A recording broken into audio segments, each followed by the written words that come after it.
O mano džiaugsme, Kristus prisikėlė, aleliuja. Tikrai prisikėlė, aleliuja, aleliuja. Iš Evangelijos pagal Joną.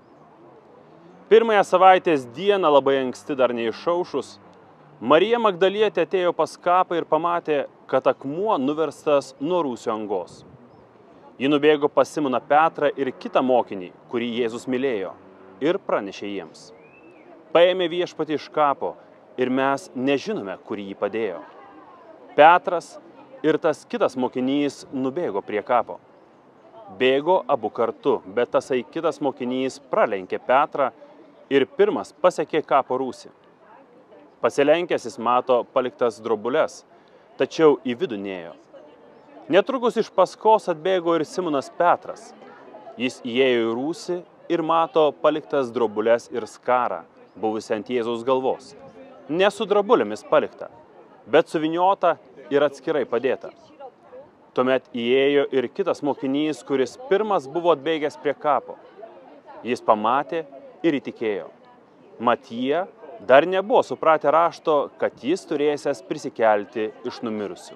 Šiandien, šį nuostabų Velykų rytą visus sveikinu iš Jeruzalės, saulėtos, gražios ir šiek tiek vėjuotos.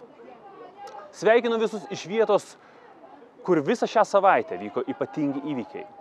Šią savaitę, didįjį ketvirtadienį, čia, Jeruzalėje, vyksta didžioji paskutinė vakarienė.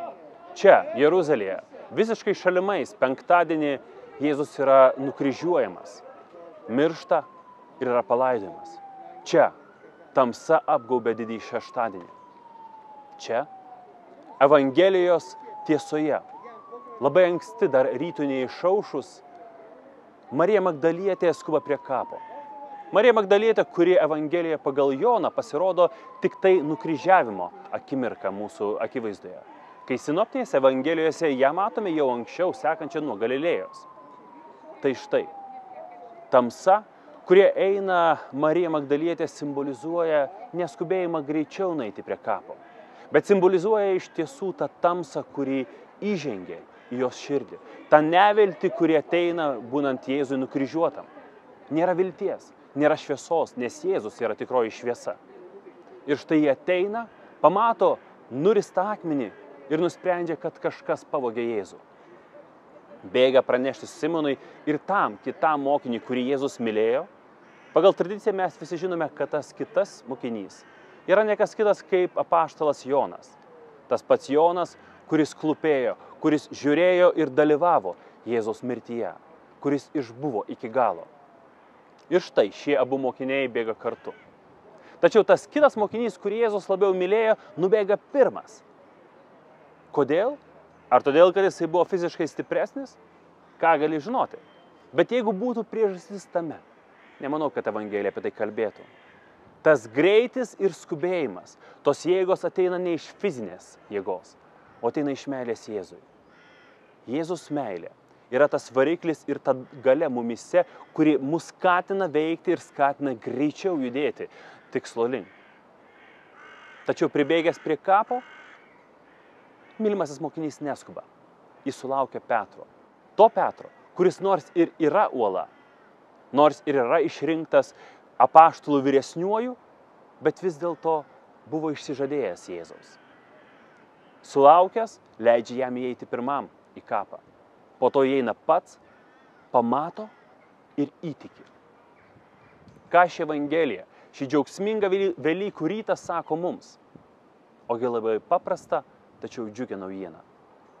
Nors Jėzaus norėta hierarchija, tačiau iš tiesų ištikimybė Jėzui nepriklauso nei nuo to, kas jūs esate, nepriklauso nuo to, kokias pareigas arba kokius garbingus vardus arba kokį išsimokslinimą turite. Ištikimybė Jėzui priklauso nuo jūsų. Nuo jūsų atsiverimo, nuo jūsų atsivertimo ir nuo jūsų meilės ir ištikimybės Jėzui. Šios dienos Evangelijoje taip aiškiai ir gražiai apaštalas Paulius mums sako. Meilė mus daro pirmaisiais prie Jėzaus. Meilė mus įgalina daryti dalykus, kurie paprastam žmogui, nepažinusiam ir neatsivertusiam, yra nesuprantami ir neįmanomi. Tad būkite pasveikinti prisikėlusio Kristaus. Būkite pripildyti tos šventosios dvasios, kurią sekminių dieną jisai atsiuntė. Ir prisiminkite, kad Kristus prisikėlė, o vadinasi mums gyvenime yra amžinoji šviesa. Būkite palaiminti. Aleliuja.